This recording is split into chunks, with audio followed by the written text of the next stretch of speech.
नमस्कार, मी Dhananjay Sanap agro one शोमध्ये तुमचं स्वागत. राज्यातील शेतकऱ्यांना 7.5 HP पर्यंत म्हणजेच हॉर्स पॉवर पर्यंतच्या कृषी पंपाचं 48,000 कोटी रुपयांचं थकीत बिल, ज्यांना जुनं बिल असं म्हणतात, ते बिल राज्याचे मुख्यमंत्री देवेंद्र फडणवीस यांनी शेतकऱ्यांना माफ करण्याची घोषणा आज म्हणजेच बुधवारी 15 जुलै रोजी मुंबईत एका कार्यक्रमात बोलताना केली आहे. त्यासोबतच शेतकऱ्यांना दिवसा 12 तास वीज पुरवठा कृषी पंपासाठी करण्यात येईल अशी ग्वाही सुद्धा राज्याचे मुख्यमंत्री देवेंद्र फडणवीस यांनी दिलेली आहे. आणि त्यामुळेच आज दिवसभर चर्चेत राहिलेला विषय हाच आहे की शेतकऱ्यांना आता वीज पुरवठा मिळाल्यामुळे मोठा फायदा होईल असं बोललं जाते. त्यासोबतच शेतकऱ्यांची जी वीज बिलं थकीत आहेत ती सुद्धा आता मोकळी होतील आणि शेतकऱ्यांच्या डोक्यावरचा जो काही भार आहे तो संपुष्टात येईल अशा पद्धतीची चर्चा दिवसभर चाललेली आहे. मग मुख्यमंत्र्यांनी नेमकी घोषणा काय केलेली आहे? जुनी बिलं माफ केली जाणार म्हणजे नेमकं काय होणार हा प्रश्न शेतकऱ्यांच्या मनात आहे. त्यासोबतच मुख्यमंत्री नेमकं काय म्हणालेली आहेत आणि शेतकऱ्यांना खरंच या घोषणेचा फायदा होईल का? मुख्यमंत्र्यांनी यापूर्वी अशा पद्धतीच्या काही घोषणा केलेल्या होत्या का?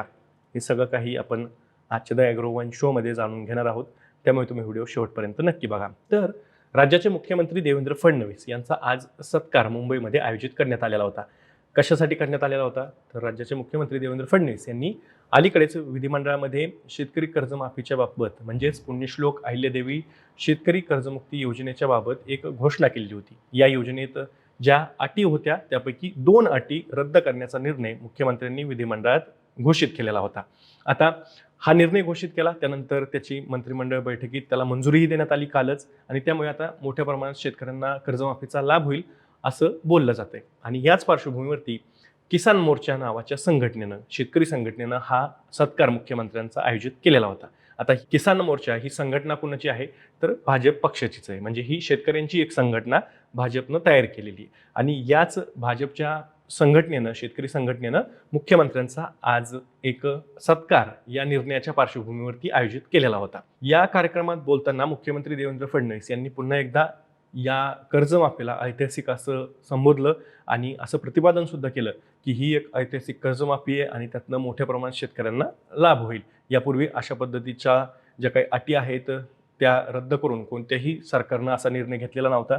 परंतु याबाबत शेतकरी नेत्यांचं असं म्हणणं आहे की या पद्धतीच्या अटी या पूर्वीच्या कर्जमाफीमध्ये नव्हत्याच, त्या आता घालण्यात आलेल्या होत्या. बरं, त्या घालण्यात आल्या त्या कोणी घातल्या? तर त्या राज्य सरकारनंच घातल्या आणि त्या रद्दही केल्या कोणी? तर राज्य सरकारनंच केल्या. मग याच्यामध्ये नेमकं क्रेडिट कशाचं घेतलं जातंय हा सुद्धा एक मुद्दा आहे आणि त्यामुळेच मुख्यमंत्री कुठेतरी आम्ही खूप महत्त्वाचं काम शेतकऱ्यांसाठी केलंय की काय अशा पद्धतीचं नॅरेटिव्ह सेट करू पाहतायत अशी एक आरोप किंवा एक तक्रार सुद्धा शेतकरी नेत्यांकडून केली जाते आणि त्याची पोलखोल सुद्धा काही शेतकरी नेते करतायत. आता आजची घोषणा नेमकी काय होती? तर मुख्यमंत्री असं म्हणाले की आम्ही शेतकऱ्यांना दिवसा 12 तास वीज आता काही काळात देणार आहोत. म्हणजे आत्ता सध्या आम्ही 8 तास वीज देतोय, मागच्या काळात 7 तास देत होतो, आता पुढच्या काळात 9 तास 10 तास असं करत आम्ही 12 तास शेतकऱ्यांना वीज देऊ अशी घोषणा मुख्यमंत्र्यांनी केली. ही घोषणा करताना शेतकऱ्यांची मागणी जी आहे ती अर्थातच दिवसा 12 तास वीज शेतकऱ्यांना मिळावी हीच आहे. परंतु राज्याचे तत्कालीन मुख्यमंत्री एकनाथ शिंदे यांनी 2024 मध्ये विधानसभा निवडणुकांच्या पार्श्वभूमीवरती मुख्यमंत्री बळीराजा मोफत वीज बिल योजना ही आणली होती आणि या योजनेच्या अंतर्गत 7.5 HP पर्यंत ज्या शेतकऱ्यांचं कृषी पंप असतील त्यासाठीचं बिल हे माफ करण्यात येईल अशा पद्धतीचा निर्णय घेतलेला होता आणि त्यासाठी राज्याच्या तिजोरीवरती साधारण 13 ते 14,000 कोटी रुपयांचा बोजा हा पडलेला होता. अर्थात 2024 पासून ती योजना राज्यामध्ये सुरू आहे आणि त्याच्या अंतर्गत शेतकऱ्यांना वीज ही मोफत दिली जाते. त्यांच्याकडून बिल आकारली जात नाहीत. परंतु मागची थकबाकी जी काही आहे ती तशीच होती आणि या संदर्भात मुख्यमंत्र्यांनी निर्णय घ्यावा अशी मागणी तेव्हापासून करण्यात येत होती. म्हणजे चालू बिल माफ झालं पण थकबाकीचं काय असा प्रश्न शेतकऱ्यांच्या मनात होता आणि त्यावेळी सुद्धा ही योजना आहे ती निवडणुकांपुरतीच लागू करण्यात येईल अशा पद्धतीची एक टीका सुद्धा शेतकरी आणि शेतकरी नेत्यांकडून, विरोधी पक्षाकडून केली जात होती. परंतु मुख्यमंत्री देवेंद्र फडणवीस यांनी ज्यावेळेस राज्याचा पदभार स्वीकारला त्यानंतर सुद्धा ही योजना पुढे चालू ठेवली. अर्थात शेतकऱ्यांची मागणी वीज बिल माफ करा अशी नव्हतीच कधी. शेतकऱ्यांची मागणी होती की आम्हाला 12 तास दिवसा वीज द्या. परंतु त्या संदर्भात मागच्या 10 वर्षांमध्ये फक्त महायुती सरकार बदलत राहिली, महाविकास आघाडीचं सरकार आलं, सरकार बदलत राहिली, परंतु दिवसा शेतकऱ्यांना वीज देण्यासाठी अजूनही प्रयत्न पूर्णतः यशस्वी झालेत असं म्हणता येत नाही. शेतकरी याबाबत सातत्याने तक्रार करत असतात. शेतकऱ्यांचं म्हणणं आहे की आमच्या कृषी पंपासाठी दिवसा वीज दिली तर आम्हाला दिवसा शेतात जाऊन आमचं जे काही शेतीची कामं आहेत, म्हणजे पाणी द्यायचं असेल पिकांना, सिंचनाची ज्या काही सुविधा आहेत त्या पिकांसाठी करायच्या असतील तर त्यासाठी दिवसाची वेळ ही योग्य आहे. रात्री शेतात जाणं म्हणजे विंचुकाटा असेल, त्यासोबतच जनावरांची भीती असेल, वन्य प्राण्यांची भीती असेल, चोरांची भीती असेल, अशा प्रकारच्या भीती शेतकऱ्यांसमोर असतात आणि त्यामुळे शेतकऱ्यांची मागणी होती की 12 तास वीज दिवसा द्या. मुख्यमंत्र्यांनी त्या संदर्भात आम्ही हे करू असं मागच्या 10 वर्षांपासून सातत्यानं सांगत इथपर्यंत टप्पा आणलेला आहे की आता पुढच्या काही काळामध्ये 12 तास वीज आम्ही देऊ. अर्थात त्यासाठी सौर ऊर्जा मोठ्या प्रमाणात तयार होतीये, अशा पद्धतीने एक सातत्यानं प्रतिपादन मुख्यमंत्र्यांकडून केलं जातं आणि त्याचंही एक लालच शेतकऱ्यांना दाखवलं जातं. परंतु अद्यापही शेतकऱ्यांना दिवसा 8 तास नाही 5 ते 4 तास सुद्धा मुश्किलीनं विजेचा पुरवठा होतो. म्हणजे त्यातही बऱ्याचदा खंडित वीज पुरवठाच मोठ्या प्रमाणात होतो, अखंडित वीज पुरवठा शेतकऱ्यांना होत नाही. ही वस्तुस्थिती शेतकरीच सांगतात. तुम्हाला याच्याबद्दल जे काही वाटतंय ते तुम्ही कमेंटमध्ये सांगा. आता मुख्यमंत्र्यांनी नेमकी या संदर्भात घोषणा काय केली आहे ती तुम्ही पाहून घ्या. जवळपास महाराष्ट्रातल्या शेतकऱ्याला आपल्याला माहिती आहे अर्धे दिवस सकाळी वीज, अर्धे दिवस रात्री वीज. इतक्या मोठ्या प्रमाणात रात्रीची वीज आल्यानंतर शेतकऱ्याला काय अडचणी त्या ठिकाणी सहन कराव्या लागतात आपल्याला माहिती आहे. आपण सौर कृषी वाहिनी आणि सौर पंप अशा 2 योजना आणल्या. मला सांगताना अभिमान वाटतो की जे आम्ही सांगितलं आज राज्यातल्या 76% शेतकऱ्यांना आम्ही दिवसा वीज देतो आणि आमचा प्रयत्न हे वर्ष संपता 100% शेतकऱ्यांना दिवसा वीज आम्ही देऊ आणि 8 तास आम्ही देतो. 10 तास द्यायचे नंतर 12 तास द्यायचंय. दिवसा 12 तास आमच्या शेतकऱ्यांना त्या ठिकाणी मोफत वीज देण्याचा निर्णय आम्ही करतो. आता मुख्यमंत्र्यांनी दुसरी जी घोषणा केली आहे ती आहे राज्यातील 7.5 HP पर्यंतचे जे काही कृषी पंप धारक आहेत शेतकरी, त्यांचं जे काही थकीत बिल आहे, जुनं बिल आहे ते माफ करण्यात येईल आणि त्यासाठी 48,000 कोटी रुपये खर्च करण्यात येतील किंवा तो भार राज्याच्या तिजोरीवरती पडेल असं मुख्यमंत्री मानतात. आता या थकीत बिलांच्या बाबतीतही अर्थात चांगला निर्णय आहे. निर्णय जर का यशस्वीपणे अंमलात आला म्हणजे ही फक्त घोषणा नाही राहिली तर शेतकऱ्यांना त्याचा नक्कीच फायदा होईल. आता मुख्यमंत्री नेमकं याबद्दल काय म्हणतात ते तुम्ही पहा. आपल्याला कल्पना आहे की 7.5 हॉर्स पॉवर पर्यंत आता तुम्हाला बिल येत नाही, पण तुमच्या प्रत्येकाच्या नावाने जुनं बिल आहे. प्रत्येकाच्या नावाने आहे, ते खात्यात आहे, लिहून ठेवलं आहे. कधीतरी वसुलीला येऊ शकतं आणि कुठलंही दुसरं कनेक्शन घ्यायचं झालं तर तो लाईनमन चेक करतो तुमच्यावर तर आहे जुनं बिल, मिळत नाही तुम्हाला.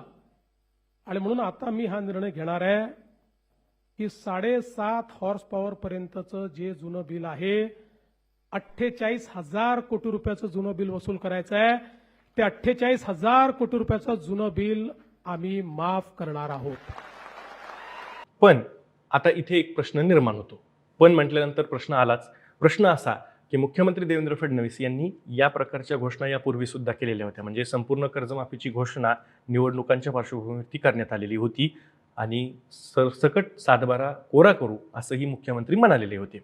परंतु प्रत्यक्षात आपण पाहिलं की कर्जमाफीसाठी 2019 ते 2025च्या दरम्यानच ज्यांनी कर्ज घेतलंय त्यांचंच कर्ज माफ करण्यात येईल असं आता सांगण्यात येत आहे. आधी 2019च्या कर्जमाफीचा लाभ घेतलेल्या शेतकऱ्यांना 50,000 रुपयेपर्यंतच लाभ मिळणार होता. त्यासाठी शेतकरी संघटना, शेतकरी नेते, विरोधी पक्ष नेते आणि भाजपमधील म्हणजे सत्ताधारी पक्षातले, शिंदे सेनेतले, राष्ट्रवादी काँग्रेस पक्षातले काही आमदार सातत्याने या प्रश्नावरती बोलत होते. जनतेचा आक्रोश होता, शेतकऱ्यांचा आक्रोश होता आणि शेवटी त्या संदर्भात निर्णय घेतला गेला. पण तो देर आहे दुरुस्त आहे अशाच पद्धतीचा निर्णय होता.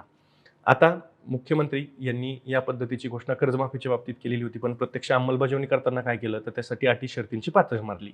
दुसरा एक मुद्दा, मुख्यमंत्री देवेंद्र फडणवीस यांनी अलीकडेच नमो शेतकरी महासन्मान निधी योजनेचा हप्ता हा वार्षिक 15,000 रुपये अशी एक घोषणा नुकतीच मागच्या वर्षीच केलेली होती. ती केलेली होती नागपूरमध्ये एक कार्यक्रम होता आणि त्या कार्यक्रमाला मुख्यमंत्री उपस्थित होते. पण प्रत्यक्षात मात्र काय झालं तर ती घोषणाच राहिली, ती प्रत्यक्षात अंमलात आली नाही. दुसरा एक निर्णय असा सुद्धा होता, कृषी समृद्धी योजनेचा निधी हा वार्षिक 5,000 कोटी रुपये म्हणजेच 5 वर्षासाठी 25,000 कोटी रुपयांची भांडवली गुंतवणूक शेतीत करू असं मुख्यमंत्री म्हणालेली होती. आणि त्यासाठी मग पीक विमा योजनेत मोठ्या प्रमाणात बदल करण्यात आले. तो निधी तिकडे पीक विमा योजनेत वळवता येईल असंही सांगण्यात आलं. आणि सुधारित पीक विमा योजना आणून मुख्यमंत्र्यांनी एका अर्थानं जी काही पीक विमा योजनेचं आधीचं कवच होतं तेच टराटरा फाडून काढलं. आणि मग या सगळ्यामध्ये मुख्यमंत्र्यांची जी घोषणा होती की भांडवली गुंतवणुकीसाठी कृषी समृद्धी योजनेतनं 25,000 कोटी रुपये त्यातनं गुंतवणूक करू आणि त्यातला हा जो काही 1 रुपयात पीक विमा योजना आहे त्यातला निधी तिकडे वळवू, तर ते प्रत्यक्षात झालेलं नाहीये. उलट कृषी समृद्धी योजनेला अद्यापही पुरेसा निधी मिळालेला नाहीये आणि त्यातनं ज्या काही योजना राबवायच्या होत्या त्याही अजूनही रखडत पाडलेल्या आहेत. आणि पीक विमा योजनेतही सुधारित पीक विमा योजना आणून आता आपण पाहतोय की साधारण 1600-1700 कोटी रुपयांचाच पीक विमा गेल्या वर्षीच्या अतिवृष्टीच्या काळात सुद्धा शेतकऱ्यांना मिळाला. म्हणजे मोठ्या प्रमाणात खरीप आणि रब्बीचं पिकांचं नुकसान होऊनही शेतकऱ्यांना पीक विम्यापासून वंचित राहावं लागलेलं आहे. अशा पद्धतीच्या घोषणा मुख्यमंत्र्यांनी यापूर्वी सुद्धा केलेल्या आहेत. म्हणजे मराठवाड्यातल्या वॉटर ग्रीड योजनेचा प्रकल्प असेल, आता त्याच्याबद्दल मुख्यमंत्री फारसं बोलत नाहीत. आता मुख्यमंत्री फक्त एवढंच म्हणतायत की आम्ही सातत्यानं शेतकऱ्यांचा जो काही दुष्काळ आहे, महाराष्ट्राचा दुष्काळ आहे तो मिटवू. परंतु प्रत्यक्षात त्यासाठी नेमकी अंमलबजावणी कशाची केली पाहिजे, काय धोरणं राबवली पाहिजेत याबद्दल मात्र मुख्यमंत्री आता बोलत नाहीयेत. आणि त्याच्यामुळे त्यांनी एक प्रकारे त्यांची लाईन सुद्धा चेंज केलेली दिसते दुष्काळाच्या मुद्द्यावरती. आधी ते जलसंधारण, त्यासोबत जलयुक्त शिवार आणि मग मराठवाड्यातला दुष्काळमुक्त करण्यासाठी मराठवाडा, त्यासाठी मग ते वॉटर ग्रीड योजनेचा मोठ्या प्रमाणात गाजावाजा करत होते त्या प्रकल्पाचा. पण आता मात्र त्याच्यावरती मुख्यमंत्री फारसा भर देत नाहीयेत. हे सगळे घटनाक्रम तुम्हाला सांगण्याचं कारण असं की मुख्यमंत्री मोठमोठ्या योजनांच्या घोषणा ह्या करत असतात, परंतु प्रत्यक्षात शेतकऱ्यांच्या पदरात ज्या घटकासाठी ते केलेलं आहे ती घोषणा त्याच्यापर्यंत त्याचा लाभ पोहोचवताना त्यासाठी अटी शर्ती मोठ्या प्रमाणात घातल्या जातातच, परंतु अंमलबजावणीच्या पातळीवरती त्या प्रत्यक्षात उतरतीलच अशी शक्यता फारशी दिसत नाही. आणि त्यामुळेच 2017च्या कर्जमाफीचा जो काही अनुभव आहे शेतकऱ्यांना तोही आपल्याला घेता आलेला आहे. आता त्याच्यामधून मोठ्या प्रमाणात शेतकरी हे वंचित राहिलेले होते पात्र असूनही, पण त्या शेतकऱ्यांना अद्यापही त्यांचा लाभ मिळालेला नाही. म्हणजे एक प्रकारे मुख्यमंत्री ज्या काही घोषणा करतात त्या प्रत्येक वेळेस अंमलात येतीलच अशी शक्यता कमी असते. हेच मला तुम्हाला यातनं सांगायचं आहे. आणि त्यासाठी मग हा वॉटर ग्रीड योजनेचा प्रकल्प असेल, नमो शेतकरी महासन्मान निधी योजनेचे 15,000 रुपये असतील किंवा कर्जमाफी योजनेची सरसकट कर्जमाफी असेल, या सगळ्या घोषणा प्रत्यक्ष उतरत नाहीत. अर्थात या घोषणा प्रत्यक्षात उतराव्यात आणि शेतकऱ्यांचं भलं व्हावं अशीच आमची सुद्धा अपेक्षा आहे. आणि त्यासाठी मुख्यमंत्र्यांनी दिलेला शब्द पाळावा ही सुद्धा आमची अपेक्षा आहे. कारण की शेतकऱ्यांचं म्हणणं आहे की जर शब्द दिलाच असेल तर तो पाळला पाहिजे.